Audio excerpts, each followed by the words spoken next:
যে মানুষটা ভালো করে হাঁটা চলাই করতে পারছে না, সে কি স্বাভাবিক বিবাহিত জীবনযাপন করতে পারবে?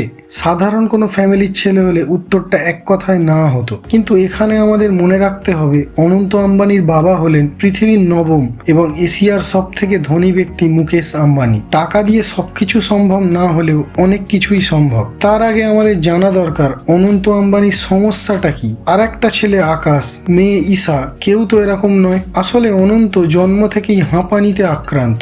এই রোগীরা বেশি পরিশ্রম করতে পারে না, পরিশ্রম করলেই অ্যাসমা অ্যাটাক বা হাঁপানির টান হয়। বেশি পরিমাণে হলে এর থেকে মৃত্যুও হতে পারে। এই সমস্যার জন্য অনন্তকে নিয়মিত স্টেরয়েড নিতে হয়। স্টেরয়েড এক অতি ভয়ানক জিনিস। এর পার্শ্ব প্রতিক্রিয়ায় শরীরে চর্বি জমে, খিদে বেড়ে যায়, মানুষ মোটা হয়ে যায়, কিছুই করার থাকে না। ছোটবেলা থেকেই অনন্ত মোটা। তবে এর মাঝে 2016 সালে অনন্ত সবাইকে চমকে দেওয়ার মতো কাজ করেছিলেন। মাত্র 18 মাসে তিনি 108 কেজি ওজন কমান। এই সময় তিনি দিনে 5-6 ঘন্টা ব্যায়াম করতেন, 21 কিলোমিটার হাঁটতেন প্রতিদিন। 2018 নাগাদ তার ওজন দাঁড়ায় 80 থেকে 90 কেজি। মনে রাখতে হবে, এই পুরো কাজটাই করতে হয়েছে হাঁপানির সমস্যা সামলে, যেটা খুব একটা সোজা কাজ নয়। সেই সময় একাধিক ফিটনেস ট্রেনার অনন্তর সঙ্গে 24 ঘন্টা থাকতো, কারণ একটু এদিক ওদিক হলেই মৃত্যু পর্যন্ত হতে পারত। দুর্ভাগ্যবশত অনন্ত ওজন ধরে রাখতে পারেনি। যে কোনো কারণেই তার হাঁপানি বেড়ে যায়, আবার আগের অবস্থায় ফিরে যেতে হয়। এখন তার ওজন প্রায় 208 কেজি।